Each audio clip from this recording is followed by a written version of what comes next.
Ya Nabi salam alaika, Ya Rasul salam alaika. Bismillahirrahmanirrahim. Assalamualaikum warahmatullahi wabarakatuh. Allahumma salli wa sallim wa barik wa adim ala habibina wa syafiina wa qurrata ayunina Sayyidina Muhammad wa ala ali Sayyidina Muhammad. Ada banyak keistimewaan, kalau boleh dikatakan keajaiban dan bahkan karomah. Dari apa? Dari membiasakan membaca salawat. Sehingga banyak sekali hal-hal yang di luar kepikiran kita, di luar nalar. Tetapi tetap rasional. Misalnya ada orang yang saya dengar dia punya hutang banyak gitu. Pemasukannya kagak ada. Kerja nggak punya. Karena bisnisnya bangkrut. Akhirnya dia nggak tahu jalan mau kemana, tapi imannya masih ada. Kalau orang yang masih punya iman, insya Allah masih kuat dia. Tapi orang yang udah nggak punya iman, yang imannya udah nggak ada, yang nggak dipupuk. Iman itu kan yaji dua yangkus. Iman nabi-nabi naik terus. Lah iman kita kadang-kadang naik, kadang-kadang turun. Makanya kalau kita berkumpul dengan kawan-kawan yang bertakwa, maka iman kita akan naik juga. Tapi kalau kita kumpul dengan kawan-kawan yang suka nilep, suka markup harga, suka makan riba, suka ngambil barang yang bukan milik dia sendiri, itu nanti susah banget iman kita menjadi turun. Bayang malas, ibadah malas, jangan keperbuatan baik juga malas. Makanya iman tuh yaji dua yangkus. Orang yang masih punya iman, insya Allah yang dia cari ketika dia kesulitan apa? Allah.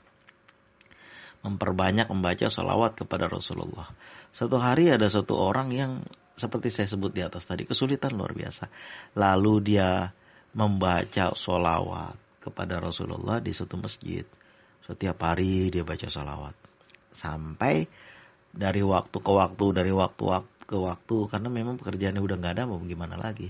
Hidupnya cuma nunggu waktu sholat ke waktu sholat aja. Terus namanya juga orang udah kepepet, ditagih sana sini, udah gak sanggup lagi bayar. Cuma mengandalkan Allah aja.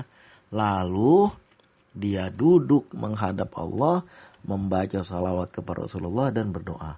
40 hari lamanya selesai. Dan setelah itu kagak ada apa-apa. Gak ada kejadian apa-apa. Dia ulang lagi, baca lagi. Udah 40 hari dia baca lagi.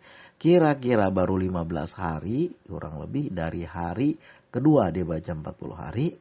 Bayangin tuh, luar biasa tabahnya. 40 hari bukan sebentar loh. Kita aja puasa Ramadan 30 hari udah ngos-ngosan. Ini membaca salawat 40 hari. Terus-menerus dari pagi sampai sore dibaca. Kemudian ketika waktu sholat, dia selesai sholat. Ada orang deket ke dia, tanya, Pak ngapain? Saya lagi sholat, dia bilang kan. Habis selesai sholat, kenalan, ngomong-ngomong dari kampung mana. Dia bilang dari Tasik. Kata orang yang baru kenal ini, baru sholat di situ, dia bilang, saya pengen jual tanah di Tasik Pak. Cuma Bapak kampung mana? Dia bilang, oh ya saya kampung anu. Kalau ada yang mau jual kenalan, mau beli kenalan Bapak, tolong kasih tahu Pak ya. Insya Allah catat nomor HP. Kemudian ya seperti biasa dia lanjutin lagi. Beberapa hari kemudian ada orang datang, dia tanya. Kayak gitu juga duduk-duduk biasa lah kita kalau di masjid kan habis sholat ada orang asing, kita tanya dari mana Pak? Numpang sembahyang mungkin di situ. Kalau orang udah biasa ke masjid kan tetap dia belok ke masjid. Numpang selesai, tanya dari mana Pak? Dari Anu, dia bilang. Bapak orang kampung mana? Ngobrol ngalor ngidul, Bapak orang kampung mana? Dari Tasik, dia bilang. Aduh, saya sebenarnya pengen banget beli tanah di Tasik. Luas berlunya saya banyak ini Pak. Bapak ada kenalan? Alhamdulillah kemarin ada kenalan kawan. Kenalan juga yang mau jual tanah. Di mana Pak? Akhirnya dipertemukan sama dia. Alhamdulillah jadi terjual, dapat komisi 10 juta. Alhamdulillah itu utangnya kebayar. Bayangin coba, rasional kagak kayak begitu. Masuk akal. Tetapi ada lagi yang yang lebih ekstrim lagi. Yang gak pakai begitu lagi. Yang langsung cuma 1-2 orang aja. Makanya kan kalau yang seperti awal tadi, kejadian awal tadi, itu masih masuk akal. Tetapi ada beberapa yang kadang-kadang dia dapat uang dengan cara, dapat emas, dapat harta, dapat sesuatu yang dengan cara yang ya biasanya zaman-zaman dulu. Ada orang yang katakanlah di sini juga dekat-dekat saya, dulu ada orang nyari teripang. Teripang itu apa sih? Apa disebutnya itu? Semacam kerang Nanti diketok lalu dalamnya diambil, dijual. Banyak itu di sekitar jalan mau ke Kurung Raya tuh banyak tuh dijual gitu, teripang tuh. Nah, nanti ditumis segala macam lah. Nah orang tuh nyari di sungai. Di mana itu? Di Kampung Pande, dekat sini di kota Banda Aceh. Berapa tahun lalu kejadiannya. Lalu ketika itu dia nginjek semacam kaleng. Aduh apa ini? Nggak pakai sendal, injek kaleng. Berdarah kakinya, dia angkat kaleng apa ini? Jangan kena orang lagi, jangan dia mau dibuang kan. Jangan sampai keinjak orang, rupanya dalamnya berat. Dia lihat apa? Dalamnya ada koin-koin emas. Koin-koin emas saking girangnya itu. Alhamdulillah dia jual dapat semuanya 150 juta. Tuh rezeki Allah antar dengan cara begitu tuh. Ada yang seperti itu. Ada lagi banyak sekali orang bercerita. Dulu ketika saya berkisah saya mendawamkan surat Al-Waqiah. Ketika saya udah sulit bener mendawamkan surat Al-Waqiah. Pekerjaan belum ada waktu itu. Saya baru pindah. Anak masih pada kecil-kecil. Pekerjaan belum ada, duit bekal cuma 500 ribu. Alhamdulillah saya berkomentar, saya dapat uang 300 juta berkah mengamalkan sholawat dan membaca surat Al-Waqiah. Ditulis sama orang apa di bawah? Dongeng. Dia bilang, dongeng kata dia. Bayangin orang zaman sekarang. Padahal dia nggak tahu bagaimana usaha saya ketika itu. Berusaha menghubungi kawan-kawan saya, mengumpulkan modal kerja dengan kawan, sehingga alhamdulillah program yang saya buat, proyek yang saya buat berhasil. Dan kawan-kawan juga merasa senang dengan itu, karena mereka terbantu. Coba bayangin, dengan yakinnya membaca surat Al-Waqiah dan membaca salawat di awal-awalnya. Orang yang gak ngerti zaman sekarang itu, makanya dari zaman dulu-dulu itu, kalau di pesantren bahkan ada satu nama ilmu sir, apa itu ilmu rahasia, yang gak bisa diungkapkan. Makanya saya miris ngelihat di YouTube itu banyak sekali orang, bacalah ini sekian kali, uang akan datang sekian miliar padamu. Gak usah gituan, gak usah dibilang. Kenapa? Kadang-kadang yang ngomong juga gak pernah ngelaksanain, gak pernah ngerjain. Saya dulu masih muda-muda, saya ini sering banget manggil jin. Itu pekerjaan saya dari dulu itu. Dan satu pun kagak ada yang berhasil nganterin duit. Coba bayangin dengan membaca keberkahan, membaca surat Al-Waqiah, terutama membaca salawat, insya Allah jalurnya tuh ada. Bukan tiba-tiba turun dari langit, bukan seperti itu. Udah banyak sekali kejadian-kejadian ketika itu saya kesusahan luar biasa.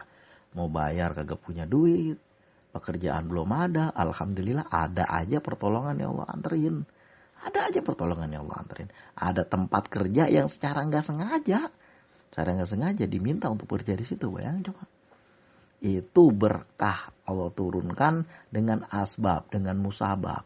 Makanya kalau kita sekarang dalam keadaan sulit banget kita membaca surat Al-Waqiah, kita sholat hajar, kita membaca sholawat terutama ini. Baca sholawat terus menerus, lalu di antara sholawat kita bacakan doa, kita sertakan doa, ya Allah berikan jalan keluar, ya Allah berikan jalan keluar. Ini lagi susah banget baca sholawat lagi, nanti berikan jalan keluar ya Allah, apa sih jalan keluarnya, maunya bagaimana, kita sebut. Nanti baca lagi sholawat lagi terus menerus gitu kita baca. Sholawat apa? Semua sholawat boleh. Sholawat Nabi itu bagus, sholawat Ibrahimiyah bagus banget, cuman lama. Kalau kita baca 1000 kali dari pagi, dari subuh sampai maghrib belum selesai. Saya udah ngalamin berkali-kali kok. Tapi alhamdulillah berkahnya ada. Setelah itu saya mendapat modal untuk berusaha lagi. Memang sholawat Ibrahimiyah itu saya pun gak nyangka. Seminggu setelah itu, gue dapat duit. Teringat saya, gue dapat ditawarin modal. Teringat saya, kemarin lalu tuh membaca sholawat Ibrahimiyah sampai 40 hari. Terus menerus begitu, ada aja jalannya itu. Dan usaha juga maju. Nah itulah keberkahan-keberkahan kita membaca salawat. Sedangkan keajaiban-keajaiban yang lain juga banyak. Ada orang yang sakit, dia membaca doang. Saya juga pernah ngalamin dulu ketika saya susah banget mau jalan. Pergi ke masjid, kendaraan gak ada, mau sembahyang Jumat. Udah tengah hari, panas luar biasa. Alhamdulillah dengan membaca sholawat munjiat sepanjang perjalanan. Bukan saya minta, ya Allah tolong geser awan ini, saya mau lewat. Karena panas banget, jangan sampai ke masjid badan keringet ke masjid. Karena jauh letaknya, kendaraan gak ada. Alhamdulillah bukan hanya mendung tapi hujan. Dan hujan selama beberapa hari. Tadinya panas terik gitu. Itu kejadian-kejadian seperti itu. Ada lagi yang lebih ekstrim lagi. Mungkin kalau kita ya tingkat segitu. Ada orang yang tingkatnya luar biasa itu. Dengan membaca salawat. Bahkan kalau kita diajarkan baca doa ini, baca doa itu. Tapi gak berhasil. Kenapa? Ya karena kitanya bukan termasuk orang-orang yang barangkali dikehendaki oleh Allah. Kenapa dia bisa? Kenapa kita nggak bisa? Ya karena makom kita itu dengan makom orang lain beda di hadapan Allah. Orang-orang yang selalu membaca salawat, selalu tawakal kepada Allah, terus menerus membaca salawat kepada Rasulullah, itu makomnya beda dengan makom orang-orang yang agak pernah baca salawat. Beda. Jadi diberi keberkahan, urusannya jadi mudah, rezekinya menjadi gampang. Beda. Maka dari itu perbanyak kita membaca salawat kapan aja waktu, daripada kita nyanyi-nyanyi yang kagak enak, yang kagak, orang bilang kagak jelas. Ya jelas aja nyanyi, ya jelas nyanyi. Dia bilang nggak jelas, apa-apa nggak jelas. Mendingan kita membaca salawat. Jangan musuhi sunnah. Ada orang bentar-bentar sunnah. Ya kalau memang sunnah ada dari Rasulullah, mau apa? Di balik sunnah ada kejayaan. Ikuti apa yang Rasulullah buat. Ikuti apa yang Rasulullah ajarkan. Insya Allah di balik sunnah ada kejayaan. Kita aja yang nggak tahu. Mudah-mudahan ada berkahnya, mudah-mudahan ada hikmahnya. Tetapi keajaiban-keajaiban yang pernah kita hadapi, yang kira-kira ekstrim betul di zaman kita ini, nggak usah kita ekspos banget. Kenapa? Karena penerimaan manusia itu nggak sama. Makanya di pesantren ada ilmu-ilmu yang rahasia. Kenapa ilmu dirahasiakan? Bukan dirahasiakan, tetapi kalau disampaikan juga orang nggak percaya. Orang agak mau percaya, itu masalahnya. Mendingan jangan disampaikan. Makanya ulama-ulama zaman dulu lebih tahu daripada kita. Kalau kita ngomong nih, nanti ada saya pernah dengar saudara saya sendiri bercerita, dia punya suatu kenalan, kalau dia mau isi bensin, dia nggak payah isi, dia puterin aja pom bensin. Itu tangkinya penuh sendiri. Dia bisa jalan lagi. Kalau itu yang kita ceritain, orang ketawain kita, lo kira ilmu sihir, kata dia. Makanya ada barang-barang, kisah-kisah, ilmu-ilmu yang nggak bisa diceritain. Itu ilmu sir, ilmu rahasia. Bahkan ada suatu keterangan di dalam satu kitab disebutkan, apabila madu dicampur dengan daun iksir, maka dia akan berubah menjadi emas. Dan susu apabila dicampur dengan iksir, dia akan menjadi perak. Itu nggak bisa kita ekspos kemana-mana. Kenapa? Ya karena itu bagian daripada ilmu sir, barangkali ilmu rahasia.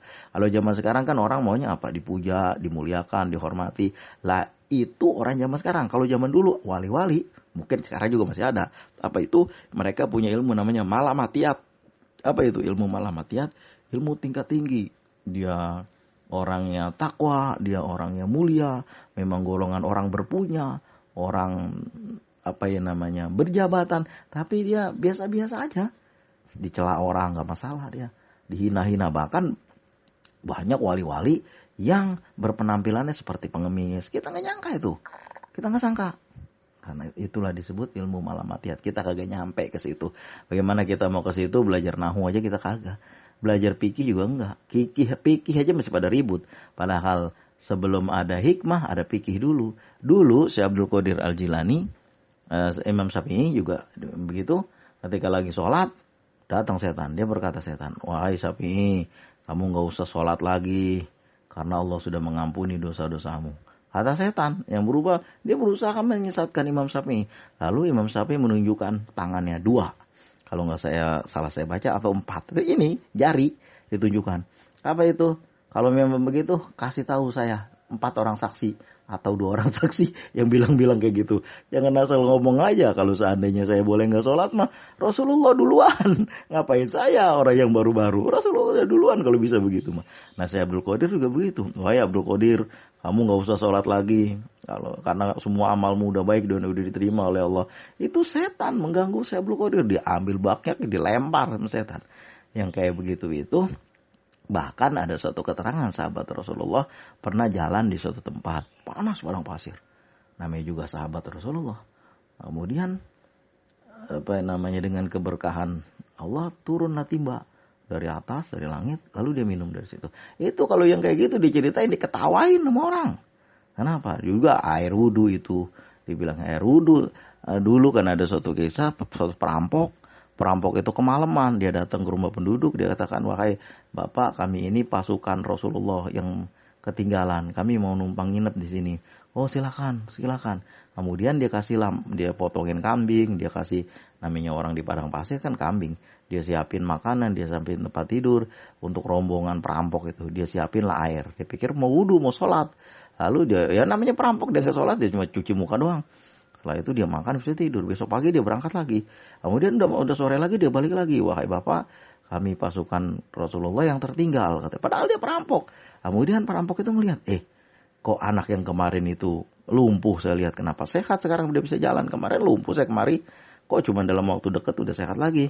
Lalu dibilang sama bapak itu, oh begini Tuhan, kemarin waktu Tuhan pergi, bekas air wudhu Tuhan itu saya ambil. Lalu saya usap-usapkan ke anak saya yang lumpuh ini, dia menjadi sehat lagi. Dibilangnya, padahal itu perampok, bukan pasukan Rasulullah yang tertinggal.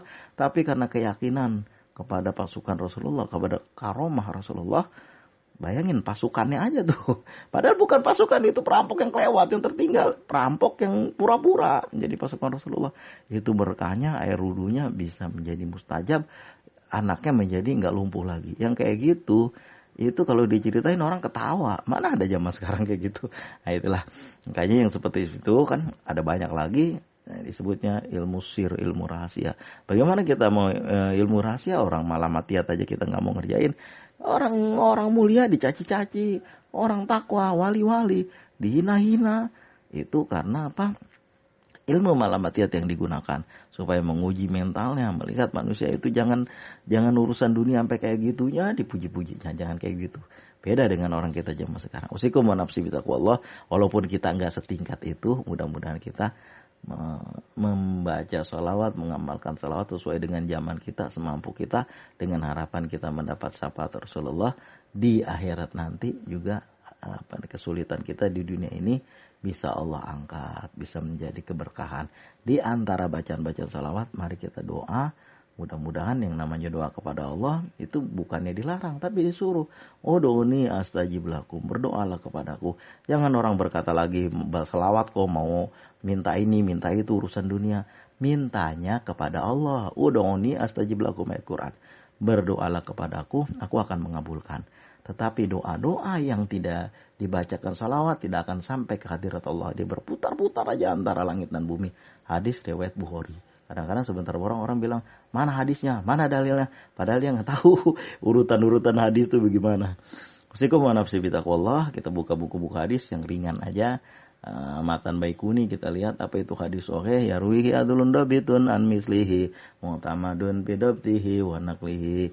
Mudah-mudahan ada berkahnya, ada hikmahnya, kita bisa mengambil hikmah dari apa yang kita baca, kita dengar, dari keberkahan membaca salawat, hingga kita rajin membaca salawat dan ibadah kita juga menjadi meningkat, sehingga Allah memberikan kemuliaannya kepada kita. Rasulullah memberikan syafaatnya kepada kita di dunia ini sampai akhirat nanti. Terima kasih atas segala perhatian. Allahumma sholli wa sallim wa barik wa azim ala habibina wa syafina wa qurrata ayunina Sayyidina Muhammad wa ala ali Sayyidina Muhammad. Alhamdulillahirabbil alamin. Assalamualaikum warahmatullahi wabarakatuh.